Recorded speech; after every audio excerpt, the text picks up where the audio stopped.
Today I'm going to be talking you through how I put together my haunted house for the Home Sweet Home swap, so stick around to find out how it all went.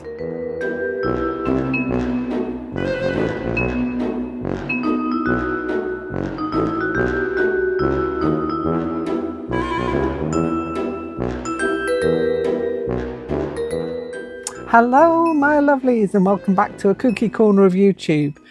I have had an absolute blast for the last couple of months or so putting together my swaps for Annie Claxtons' Home Sweet Home swap.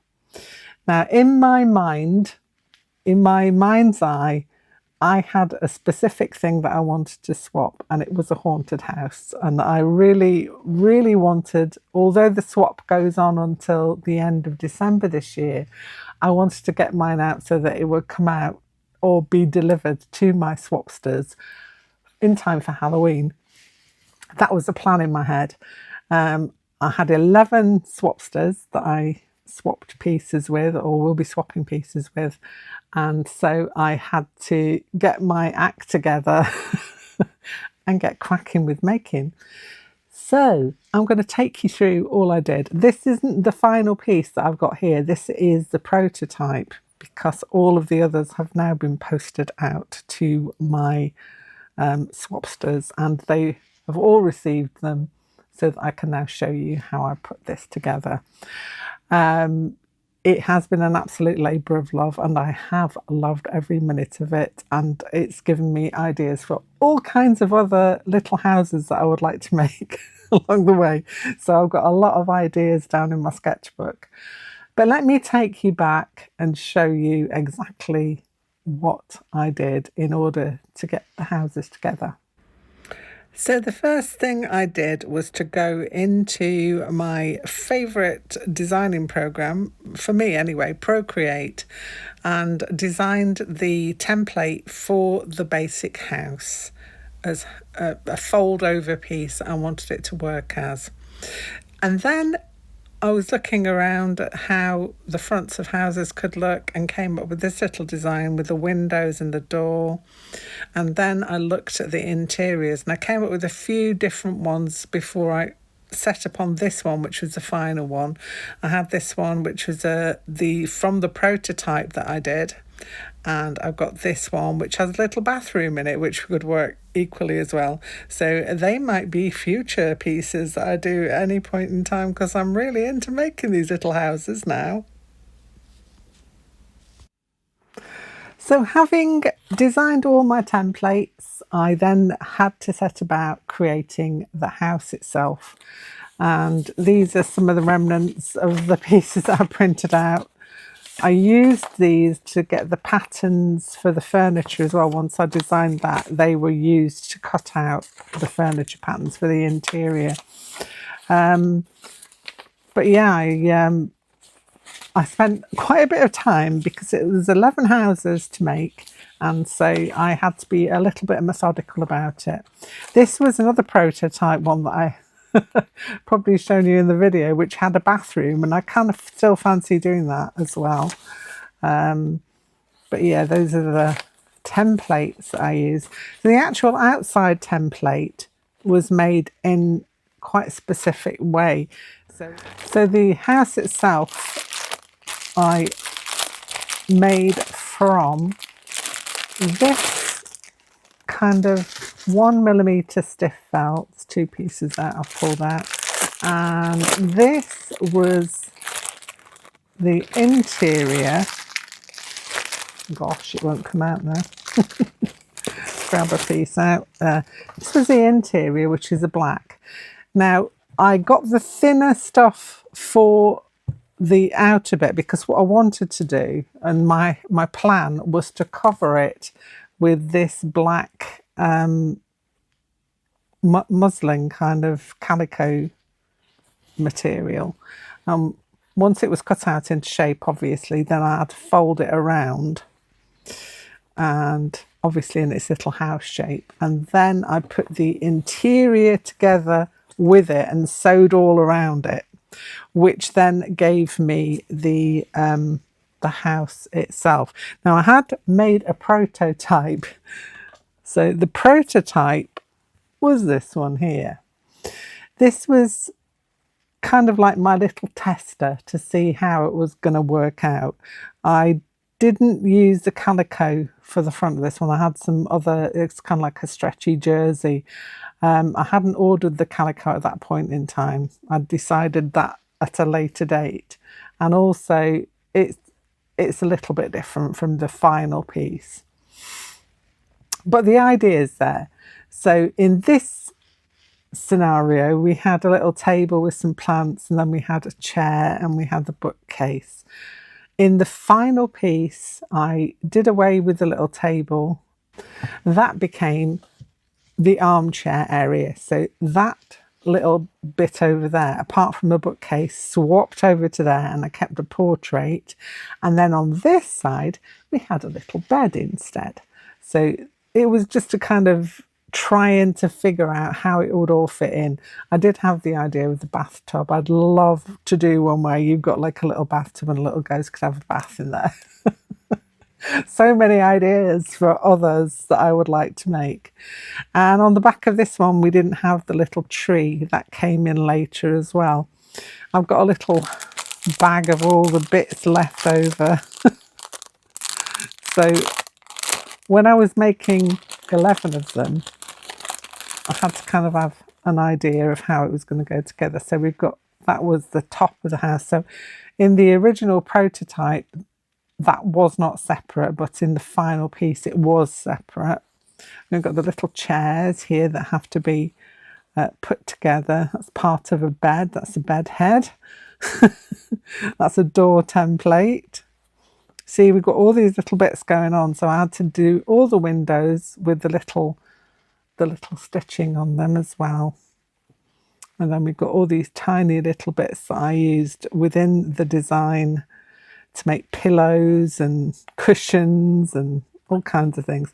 Then we've got this fabric, which is like a vinyl, which I used for the books. So there's 3 different colours of vinyl to make the books with. Templates for the chairs and stuff so that I could cut those easily out. Lampshade bit. So you can see it was quite complicated to put together. So I had to, when I was thinking I was going to do all separate little houses, but in the time that I had, I thought it wasn't feasible to do that. And so I decided to do them all the same. And in that way, then I could kind of put it into some kind of an order and have a plan of action, so to speak, which is what I did in the end. And I still got this little one to remind me of the making of them, so that I know how to put them together. I'd really like to do some for different kinds of monsters and things. I'd like to do house designs for specific monsters. So that's also a little plan on the back burner. But yeah, quite a lot of pieces involved in putting one of these together. I don't think I've got a little tree there, have I?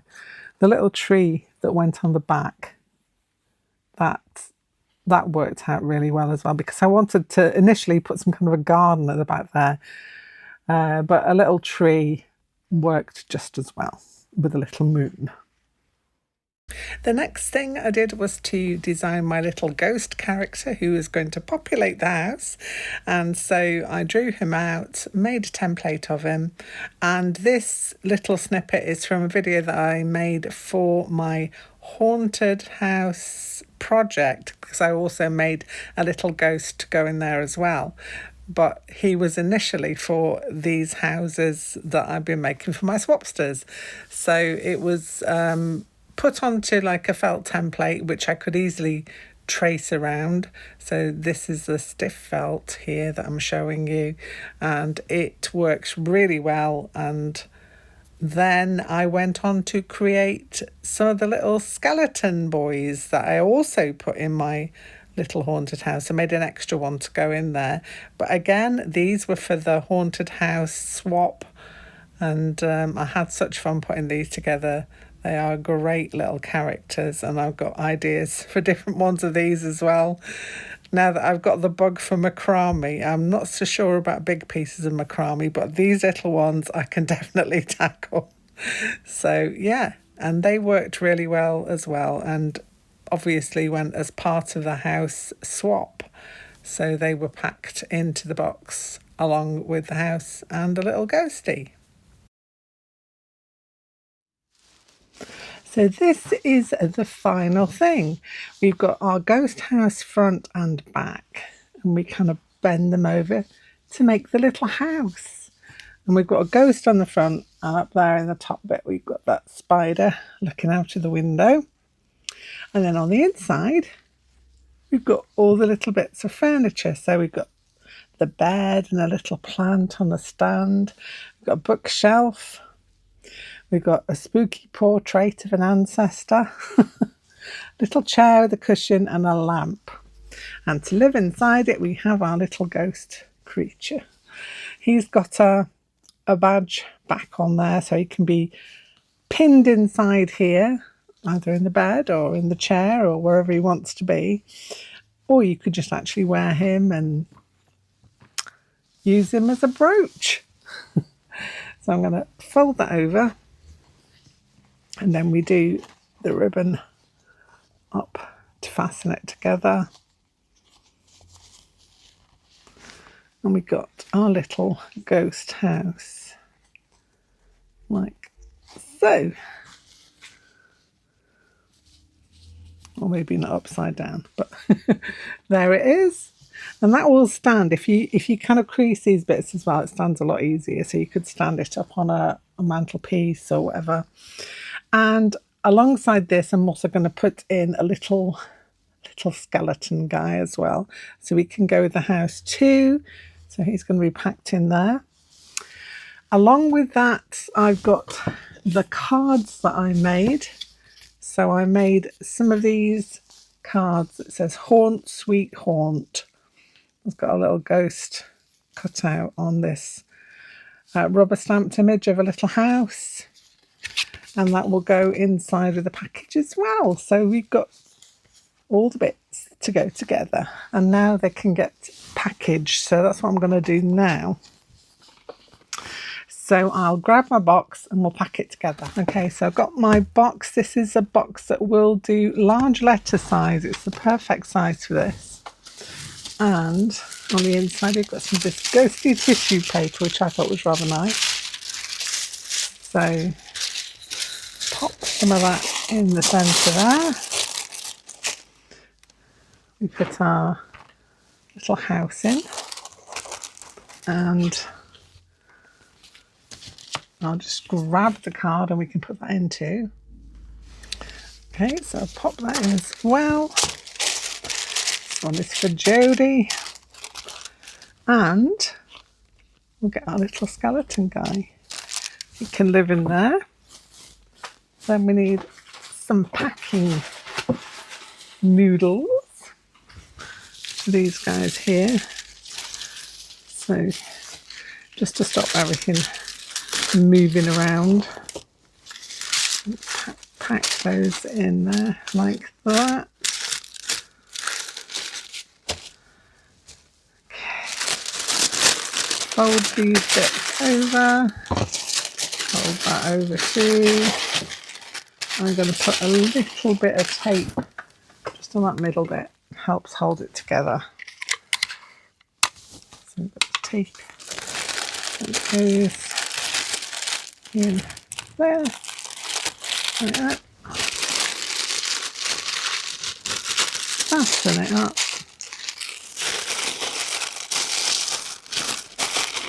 And one bit. Just flopped back open again. Sorry for the crinkling and wrinkling. I've got it back over there. That goes over there, like so. And I have got some little ghost stickers that I made from a ghost that I did for another challenge. I think it might have been last year's Drawloween actually. This little ghost he was from. But I thought if he was made into stickers, he would look quite cute to hold the parcel together. So there it is, it'll all be ready to go, and these are all going in the post. And by the time you see this video, they should have been delivered and the people who are my recipients should have received them. So I hope they like them. I really enjoyed putting them together. It's been a completely lovely and engrossing challenge to try and put together a little fabric house, and I have really enjoyed it, and I want to make some more for different things. So it set off another thing for me in my head. So there you have it. That is my little swap for the Home Sweet Home swap. If you're interested in doing a swap, pop along to Annie Claxtons' either Facebook page or Discord group. I'll leave a link in the description box below. And there's still time for you to join in. The whole swap has been going on from the 1st of October, probably before that, because we all found our swapsters before that. But if you want to dip your toe in and have a go, and I'm sure there are still other people out there who are still looking for somebody to swap with, so pop along and join in the fun.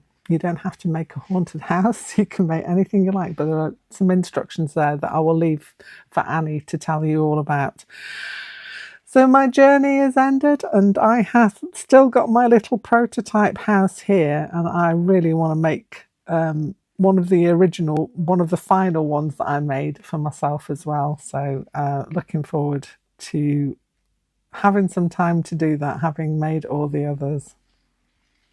Anyway, I hope you've enjoyed this little look at the house, and yeah, it's been a blast.